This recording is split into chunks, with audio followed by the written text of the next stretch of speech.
శాఖ మీ అందరికీ తెలుసు కదా, తెలంగాణలో పూర్తి స్థాయిలో విద్యాశాఖకు సంబంధించి జరుగుతున్న పరిణామాలు ఎట్లున్నాయి, ఈ విద్యాశాఖకు సంబంధించిన పరిణామాలు ఏంటి అనేది కూడా మనం చూస్తున్నాం. సో విద్యాశాఖ విషయంలో మనం కాస్త లోతుగా కనుక చర్చించుకుంటే 2022-23 గాను ప్రభుత్వం ఏర్పడిన తర్వాత ఇక్కడ రాష్ట్ర హోంమంత్రి లేడు, విద్యాశాఖ మంత్రి లేడు, దాంతోపాటు మున్సిపల్ శాఖ మంత్రి లేడు, దాంతోపాటు మరో 2-3 మంత్రులు కూడా లేని పరిస్థితి మనందరం కూడా చూసాం. సో ఇక్కడ జరుగుతున్న పరిణామాలను కనుక మనం చాలా క్లియర్గా కనుక చర్చించుకుంటే విద్యాశాఖకు సంబంధించి ఇప్పటివరకు ఒక సమీక్ష జరగలేదండి. దాంతోపాటు కార్పొరేట్ సంస్థలకు సంబంధించి మీ అందరికీ తెలిసిన విషయమే, కార్పొరేట్ సంస్థలకు సంబంధించి పెద్ద పెద్ద కాలేజీలు కానీ లేదా స్కూలు కానీ ఇక ఏం జరుగుతున్నాయి ఎట్లున్నది అనేది మీ అందరికీ తెలిసిన విషయమే. సో మొత్తానికి జరుగుతున్న ఎపిసోడ్లు అన్నీ మనం చూసాం. సో వాస్తవ కథనాలను ఒకసారి కనుక చర్చిస్తే ఈ తెలంగాణ రాష్ట్ర ముఖ్యమంత్రి యనుమల రేవంత్ రెడ్డి, ఈ తెలంగాణ రాష్ట్రానికి సంబంధించిన విద్యాశాఖ మంత్రి యనుమల రేవంత్ రెడ్డి. సో పూర్తి స్థాయిలో వీళ్ళకి సంబంధించి అయితే మనం చూసాం. సో విద్యాశాఖలో 300 కోట్ల కుంభకోణం జరిగింది అంటే ఒక ప్రధానమైన అంశాన్ని మనం చూస్తున్నాం.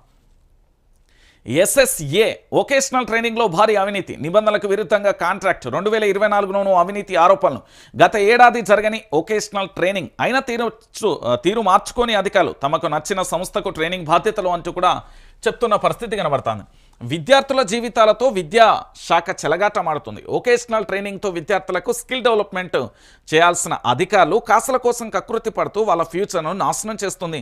సర్వశిక్ష అభియాన్ ద్వారా విద్యార్థులకు ఇవ్వాల్సిన వొకేషనల్ ట్రైనింగ్లో కుంభకోణాలకు పాల్పడినట్లు ఆరోపణలు వస్తున్నాయి.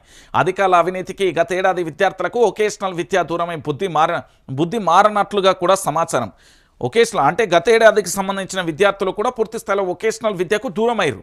నిబంధనలకు విరుద్ధంగా అనుభవం లేని ఓ సంస్థకు ట్రైనింగ్ ఎలా ఇచ్చారు అనేది పూర్తి స్థాయిలో చర్చనీయాంశంగా మారుతున్న పరిస్థితి కనబడుతుంది. ఒకసారి ఇక్కడ చూద్దాం. విద్యా మా హక్కు సర్వశిక్ష అభియాన్, అందరూ చదవాలి, అందరూ ఎదగాలి, ఇది ఇవాళ యొక్క స్లోగన్. విద్యాశాఖలో మరో భారీ కుంభకోణం జరిగినట్లుగా తెలుస్తుంది. సర్వశిక్ష అభియాన్ ద్వారా విద్యార్థులకు ఇవ్వాల్సిన వొకేషనల్ ట్రైనింగ్లో అవినీతి జరిగినట్లు ఆరోపణలు వస్తున్నాయి. నిబంధనలకు విరుద్ధంగా అనుభవం లేని ఓ సంస్థకు SSA ట్రైనింగ్ బాధ్యతలు అప్పగించినట్లుగా తెలుస్తుంది. విద్యార్థులకు ఆ స్కిల్ డెవలప్మెంట్ పై ట్రైనింగ్ ఇవ్వాలంటే కనీస సంస్థకు 5 ఏళ్ల అనుభవం ఉండాలి. అలా లేని సంస్థలకు వొకేషనల్ ట్రైనింగ్ కాంట్రాక్ట్ ఇవ్వరు. కానీ రాష్ట్రంలో కేవలం 3 ఏళ్ల అనుభవం ఉన్న సంస్థకే, స్కూళ్ళకే విద్యార్థులకు స్కిల్ డెవలప్మెంట్ ట్రైనింగ్ ఇచ్చే బాధ్యతలు అప్పగించడంపై అనేక అనుమానాలు కూడా వ్యక్తమవుతున్నాయి. దీనికి కాంట్రాక్ట్ ఇవ్వడం వెనుక కోట్లాది రూపాయల అవినీతి జరిగిందన్న చర్చ నడుస్తుంది. సో ఈ కుంభకోణంలో SSA JD వెంకట నరసమ్మ, దాంతోపాటు కోఆర్డినేటర్ పవన్ కుమార్, సురేందర్ కీలక పాత్ర పోషించారని ఆరోపణలు అయితే బలంగా వినబడుతున్న పరిస్థితి కనబడుతుంది. సో దీనికి సంబంధించి మరి ఏమన్నా రాష్ట్ర ప్రభుత్వం చర్యలు తీసుకున్న ₹1 కాదన్నా ₹2 కాదు, ఏకంగా 300 కోట్ల రూపాయలకు సంబంధించి ఈ నలుగురు వాళ్ళే. నరసమ్మకు సంబంధించి, దాంతోపాటు వెంకట నరసమ్మ, దాంతోపాటు పవన్ కుమార్, సురేందర్, ఈ నలుగురికి సంబంధించి పూర్తి స్థాయిలో కూడా ఆ భారీగా అవినీతి జరిగిందనే ఆరోపణలు అయితే వినబడుతున్నాయి. దీని మీద మన రాష్ట్ర ప్రభుత్వం ఏమైనా చర్చ జరుపుతుందా, రాష్ట్ర ప్రభుత్వం ఏమైనా దీని మీద చర్యలు తీసుకుంటుందా, దీనికి ఏమైనా విచారణకు ఆదేశిస్తుందా, వాస్తవాన్ని ఏమైనా పూర్తి స్థాయిలో కూడా బయటి ప్రపంచానికి తెలియజేసి వీళ్ళ మీద ఏమైనా చర్యలు తీసుకునే అవకాశం ఉంటుందా, వీళ్ళని బాధ్యులను చేస్తూ వాటన్నింటినీ కూడా సొమ్మును రికవరీ చేసే అవకాశాలు ఉంటాయా, వీటన్నిటికి సంబంధించి ఏం జరుగుతుంది అనేది మనం కూడా వేచి చూడాలి. ఎందుకంటే దౌర్భాగ్యం ఏంటంటే ఈ తెలంగాణ రాష్ట్రానికి సంబంధించి పూర్తి స్థాయిలో కూడా మనం చాలా క్లారిటీగా కూడా ఆలోచించాల్సిన విషయం ఏంటంటే తెలంగాణ రాష్ట్రానికి సంబంధించిన విద్యాశాఖ మంత్రి యనుమల రేవంత్ రెడ్డి గారు. సరే, రాష్ట్ర ముఖ్యమంత్రికి ముఖ్యమంత్రి బాధ్యతలతో పాటు హోంమంత్రి బాధ్యతలు, విద్యాశాఖ, మున్సిపల్, దాంతోపాటు ఇంకో 3 శాఖలకు సంబంధించి పూర్తి స్థాయిలో వారి ఆధీనంలో ఉన్నాయి. మరి అధికారులు ఏం చేస్తున్నారా, రోడ్డు మీద ఏమైనా గజ్జి వీక్తున్నారా, అయినా మీరు కొడుగుడ్ల మీద ఈకలు వీక్తున్నారా, నెల నెల జీతాలు దొబ్బి తింటలేరా, అమ్మాయి ఏం చేస్తున్నారు మీరు? అరే ఏ శాఖలో ఏం జరుగుతుందో తెలుసుకోకపోతే ఎట్లనే? ముఖ్యమంత్రి అంటే బిజీగా ఉన్నాడు, మీరేం చేస్తున్నారా? అధికారులు ఏమన్నా మీరు అధికారులు ఏం చేస్తున్నారు? 300 కోట్ల రూపాయలే బాబు, ఏం తమాషాగా ఉన్నదా? మీ ఇంట్లో సొమ్ము అనుకుంటారా? ఎవడబ్బా సొమ్ము అనేది దొబ్బి తింటారు ఇవి? ఈ ఆరోపణలు ఏంది, ఈ కథ ఏంది? దీని మీద ఏమైనా విచారణ జరిగే అవకాశం ఉంటుందా లేదా? అరే యనుమల రేవంత్ రెడ్డి అంటే ఆయన ముఖ్యమంత్రి హోదాలో చాలా బాధ్యతలు ఉంటాయి భయ్. కింది స్థాయి అధికారులు ఏం చేస్తున్నారు? గడ్డి బిక్తున్నారా రోడ్డు మీద?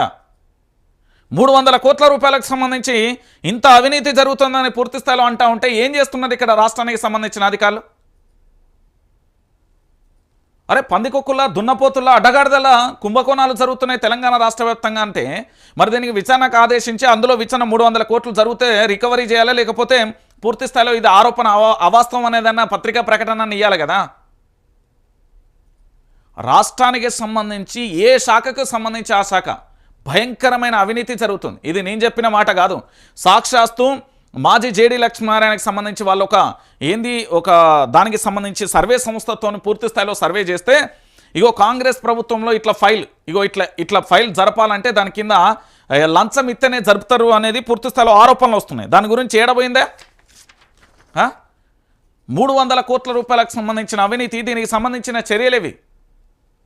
సరే, ముఖ్యమంత్రికి సంబంధించి అన్ని శాఖలలో ఏ ఉంటాయి దానికి సంబంధించి అన్నిటికి మీద అవగాహన ఉండదు కదా. అధికారి ఏం చేస్తున్నాడు? దాని కింద ఓ అధికారి ఉంటాడు కదా, ఆ అధికారి ఏం చేస్తున్నాడు? నేను చెప్తున్నా కదా, ఈ ప్రపంచంలో ఈ భారతదేశంలో నువ్వు ఏ దేశంలో తిరిగినా కూడా అధికారి అనేటోడు చక్కగా నీతిగా నిజాయితీగా పనిచేస్తే ఖచ్చితంగా ఇక్కడ మంచి పాలనే నడుస్తుంది. ఇన్ని 300 కోట్ల రూపాయల కుంభకోణం జరిగింది అనేది విద్యా మహాకు సర్వశిక్ష అభియాన్, అందరూ చదవాలి, అందరూ ఎదగాలి పేరు స్లోగన్లు ఏమో మస్ట్ హైలైట్గా ఉంటే దొబ్బి తినేదేమో 300 కోట్ల రూపాయలకు సంబంధించాడు. దీని మీద ఖచ్చితంగా విజిలెన్స్ ఎంక్వైరీ వేయాలి. దీని మీద పూర్తి స్థాయిలో చర్యలు తీసుకోవాలి. రాష్ట్రానికి సంబంధించి అధికారులు ఎవరైతే ఉన్నారో వాళ్ళని సర్వీస్లకు వెళ్ళి రిమూవ్ చేస్తూ పూర్తి స్థాయిలో కూడా వాళ్ళను శిక్షేస్తూ జైళ్ళలో బొక్కలలో అయితే రోగం తిరుగుతుంది. వీళ్ళకు ఒక అధికారిని పూర్తి స్థాయిలో బొక్కలో అయితే రోగం తిరుగుతుంది. అరే ఎవరు సొమ్మండి ఏంది వీళ్ళ ఆటాలేంది? ఒక్కొక్క శాఖకు పోతే ఒక్కొక్క అధికారి చూస్తూ ఉంటే నాకు ఆ మంత్రి తెలుసు, నాకు ఈ మంత్రి తెలుసు, ఏమని మంత్రి వాళ్ళ మంత్రికి బావా బామ్మారిదివా? దేనికోసం వచ్చినావా నువ్వు? ఇదేనా చదువుకున్నది? ఇదేనా ఉద్యోగాలు చేసేది? ఏం అంత చిల్లర మల్లర తప్ప ఏం లేదు ఈ తెలంగాణలో. నేను చెప్తున్నా కదా, ఈ అధికారులు అనేటోళ్ళు పూర్తి స్థాయిలో 300 కోట్ల రూపాయల కుంభకోణం అట. ఈ కుంభకోణానికి సంబంధించిన పంచాయతీ ఏంది ఇది? అంటే రాష్ట్రంలో మీ ఇష్టమా? చెలరేగిపోతారా? అధికారి అనేటైనా ఏంది? మీకేమైనా కొమ్ములు ఉంటాయా? వీళ్ళ మీద చర్యలు తీసుకొని ఆలపొద్దుగా వీళ్ళని బొక్కలో ఇర్రి. నేను చెప్తున్నా కదా, లేకపోతే కానుముచ్చటే కదా. ఇక దాంతోపాటుగా